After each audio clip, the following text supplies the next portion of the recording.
different people, and things to take it home for that week. And it was for a week. Oh, she was so excited. She went to the kitchen and was baking some bread, and she was kneading the dough, and it was laying on the kitchen counter, and she was so happy it was there, and she couldn't wait to get her bread, rising, and then she could go ahead and sit down and read for a little while. So she sat there, or she stood there actually, kneading her dough, and all of a sudden, she looked out the window, and she saw the soldiers walking up to her house. She said, "Oh no! Oh, they've heard I have the Bible. They heard I have a Bible. Oh, what will I do?" So she took the dough. She said, "Well, maybe I can hide it in the dough." So she grabbed a piece of paper, and she wrapped the Bible in a piece of paper, and she wrapped the dough around the paper, and she threw it in the pan, and she threw it in the oven, just as they knocked at the door. And I think it was that nice. And they said, "We heard you have a Bible. Let us in. We want that Bible." And she didn't answer him. She just stood there shaking. And they came in the house, and they began to tear apart her house. They started looking under things. They started throwing open drawers. They started going through everything. The mattress, they threw it off the bed. They were so angry with her. They said, "We know you got one. We've heard it. We know." She just stood there, and they tore apart everything. And just as they were about to get ready to go, they said, "We looked everywhere. We know it. Oh, we know it. We're going to catch you. We're going to catch you." And one of the soldiers said, "The oven." So we went over to the oven, pulled it open. He said, "Nothing higher than a loaf of bread baked."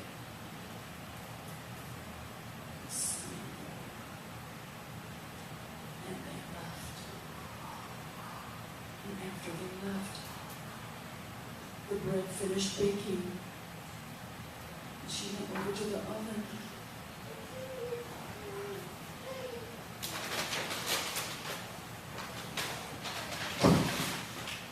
And she took out the bread.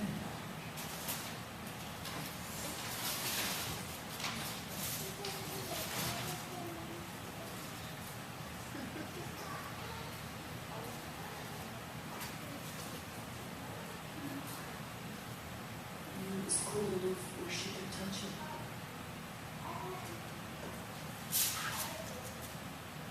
She started pulling it apart to see if the Bible was okay. She saw one corner. There was the paper. Oh.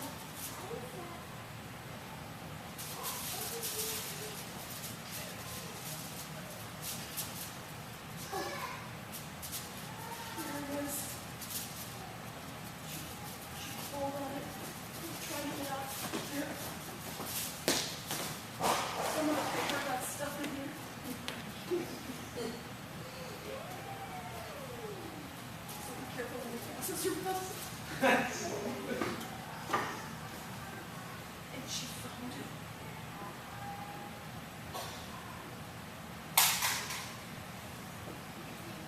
She said, "Look, it's okay. It's still here." I have another show passed away.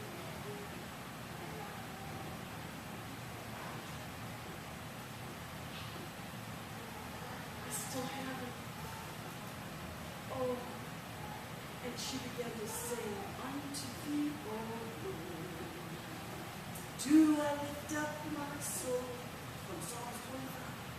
"Unto thee, O Lord, do I lift up my soul, oh my God. I trust in thee, let me not be ashamed, let me be always triumph over thee." The secret of the Lord is within the hearing, making children as a one. The Lord will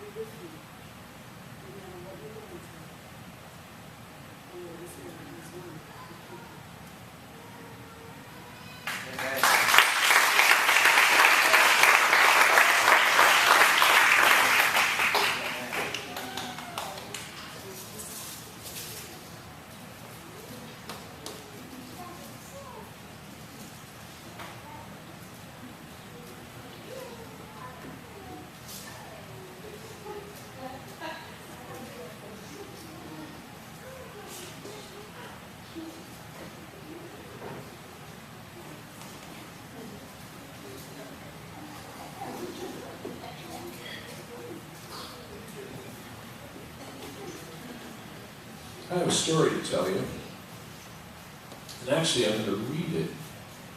But this particular story has some very, very good pictures, and this is a one-time offer. See how good these pictures are? So, you don't have to, but if you would like to, I'd like you to come up around and read the pictures with me. You don't have to, but you can. Make sure you see the pictures. I'll show them to you. Okay.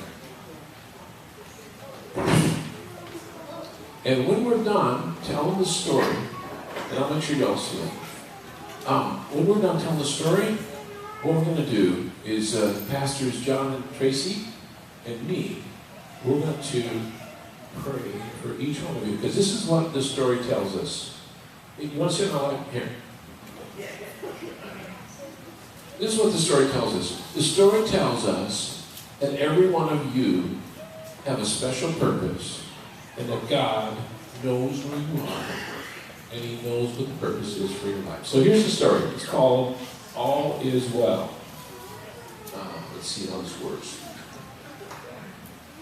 Can everybody see the first page right there?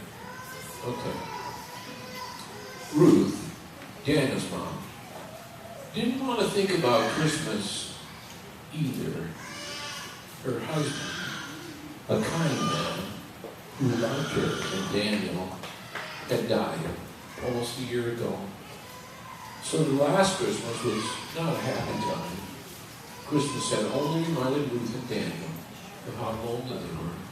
So Ruth had left thoughts of Christmas behind, except the three little words she heard at Christmas so long ago. These were the words. All is well. Can you say it with me? All is well. Okay, so one more time. All is well. Everybody? All is well. Excellent. She liked to say them often whenever trouble came, whenever she felt sad for some reason. For those little words brought her hope and lifted her spirits. What's in her bag? Can you see it? Eggs? Yeah. You see it? Does she look happy or sad? Okay. Mom, didn't you buy any Cheerios? Daniel asked when his mother returned from the grocery store. No. But look at it this way. You save money, and I didn't have to carry as much stuff home. I didn't have to carry Cheerios or ice cream or popcorn or dish soap either. Just feel how light the bag is. Yeah, and easy to carry, said Daniel, trying to see the good side of things. So all is well, right? Yeah, all is well. That's the stuff. Besides, it won't be long before I get a raise at work. I'll have a little more money around here. Then can you go back to nursing school? His mom tried to look happy, even though her eyes were sad. Adjustments?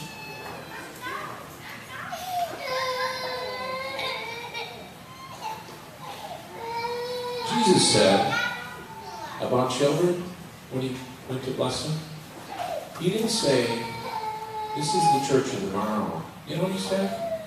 Blessed are these children, because that's what the kingdom of God is like.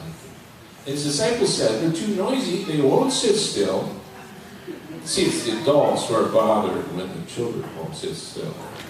They won't sit still. This is an adult service, Jesus. And you're trying to do something that's creating chaos. They're really accusing you. 3.5 years to save the world, and he's running around with kids. Unbelievable. Then you can go back to nursing school. His mom tried to look happy, even though her pressure said, well, no, I'll still have to work and pay the bills. I could work. Oh, thanks, but you're too little. I could sell stuff. Honey, we've already sold everything that isn't nailed down. But then here's the next page. Look and see what she has in her hand.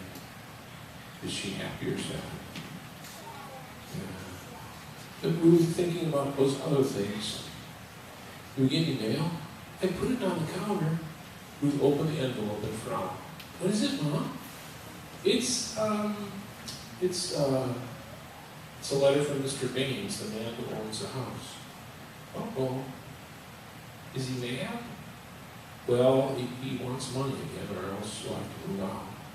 And I thought of the old house they lived in. It creaked and groaned, and it rained, and the old toilet was noisy. Is that bad?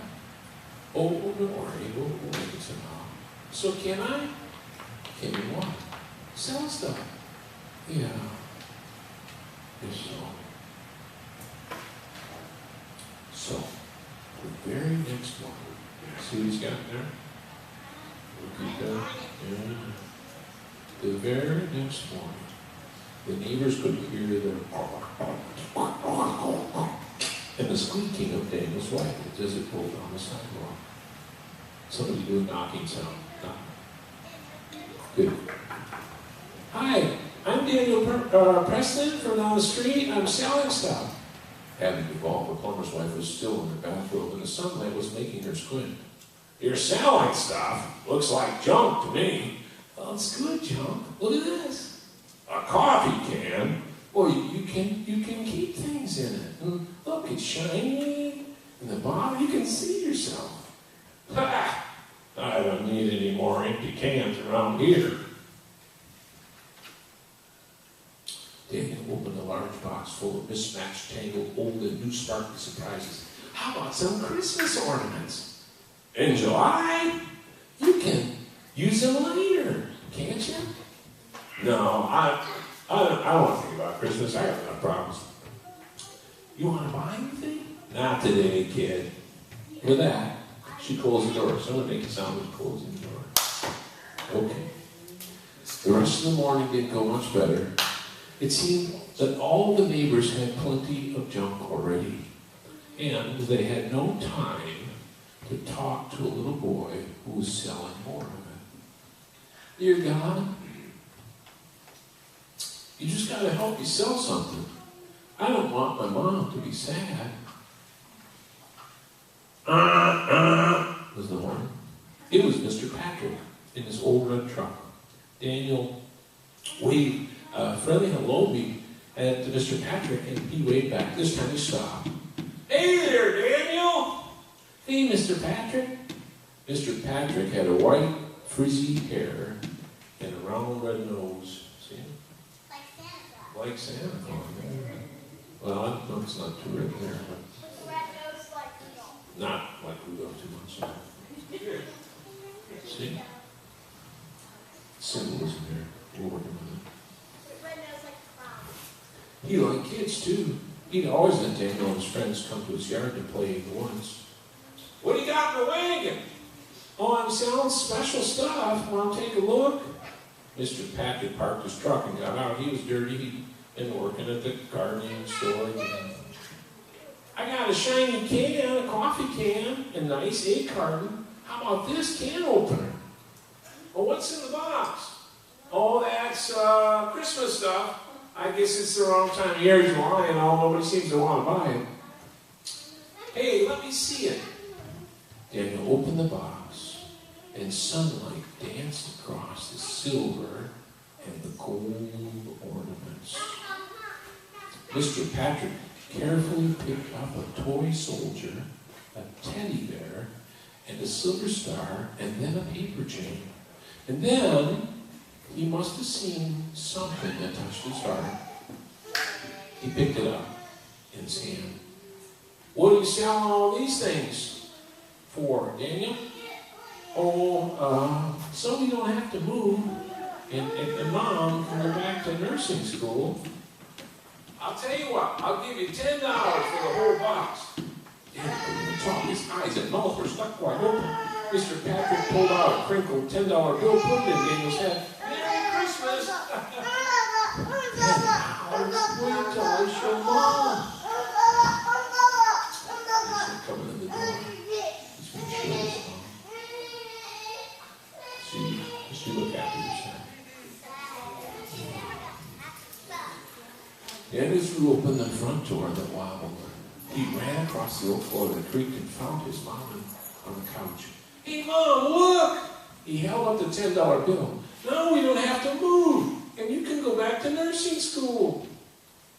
Oh, Daniel, that's wonderful, she said. What's the matter, Mom? Oh, nothing. We're doing great, and you are really being helpful. $10, wow. But Daniel could not feel good. He could only stare at his mother's sad face. Mom? Tell me how come. How come what? How come all's well? Remember? You also tell me all's well. Well, of course, I remember. It's because, but Ruth could not remember. She just sat there, couldn't say a word. Then there was a knock on the door. When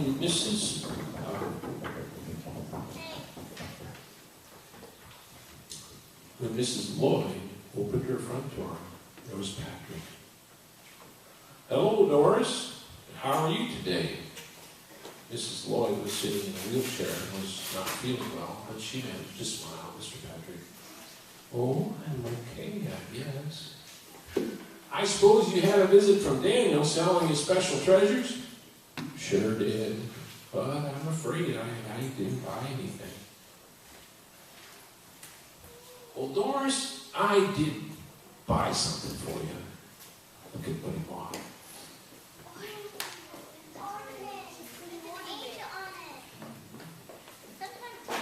Mr. Patrick reached into his pocket and brought out a small special treasure. He placed it in her hand. When she saw what it was, tears came to her eyes. She clutched it to her hand and smiled out. You bought this from Daniel? Oh, yes. How could he possibly sell it? Well, so he and his mother won't have to move out. Mrs. Lloyd gasped. I need your help, Doris. May I call on you later? I may have other stops to make, too.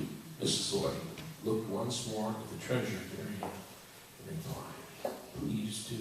You want to look at that now? See, look real close at the treasure. It's going to come in handy later.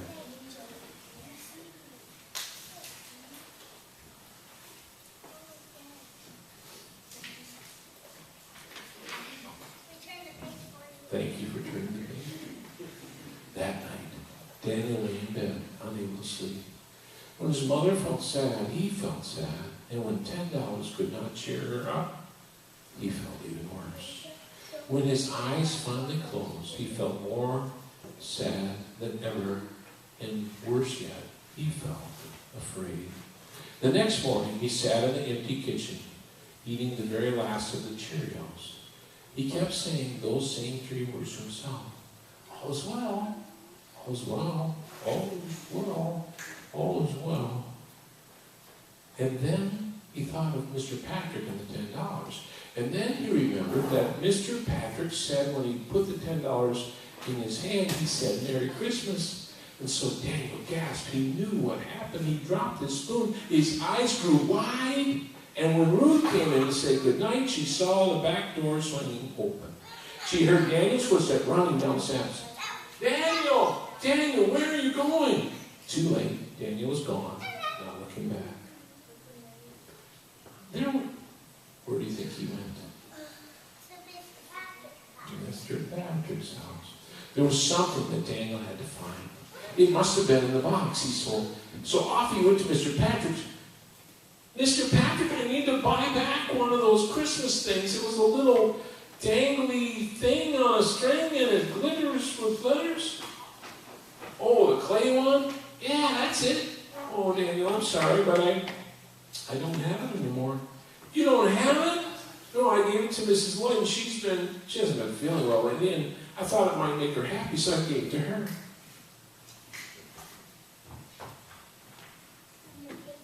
Thank you. Look at what happened. What's he doing now? Yeah. Before Patrick could say anything more, little Daniel was running across to Mrs. Lloyd's house. What did he do? He knocked on the door. Mrs. Lloyd? Mrs. Lloyd? No one answered. Mrs. Lloyd, please. Mrs. Lloyd, I need to get it back. But Mrs. Lloyd was not at home. Daniel stood alone on her front porch with no one to hear his cry.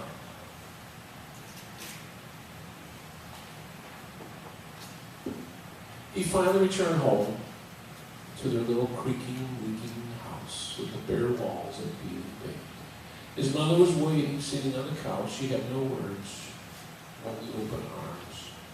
So he climbed on the couch, and what did he do? He rested his hand on her shoulder. Yeah. I thought, remember? I wanted to show how all was well. Oh, dear God.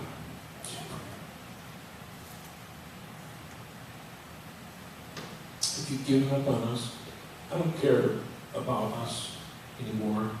If you don't care about us anymore, then let me know right now, because I can't go on acting as if you do. She sat there holding him for a very long time. And then there was a knock on the door. Daniel looked up. Hello? Anyone home? It was Mr. Patrick. Daniel jumped up. Ruth stood up, and they looked at the front door. They could see Mr. Patrick's nose poking in. Mr. Patrick, come in. The door swung open, and suddenly was a loud, happy cheer. It was all of their neighbors. Look how many neighbors came. Merry Christmas! Ruth and Daniel could not believe what they saw. Mr. Patrick wasn't alone on the front porch. The Smiths were there, and the Dombrowskis with their funny accents, and Mr. Ketchum and Carter Wood, and Mr. and Mrs. Perrier from the big greenhouse, and the windmill were there too, and the Buxtons, who had that big white dog, and some other people didn't even know, but they were neighbors, every one of them. Daniel had seen their faces because he had knocked on all their doors.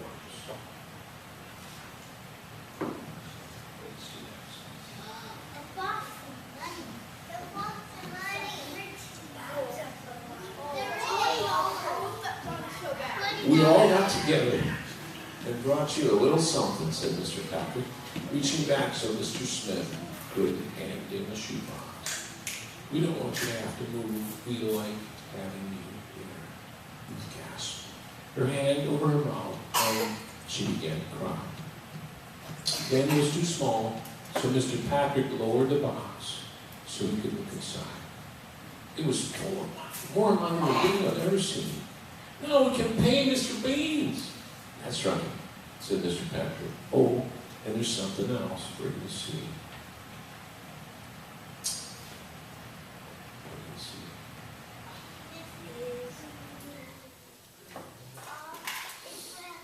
The crowd parted, and through the opening came an older lady in a wheelchair.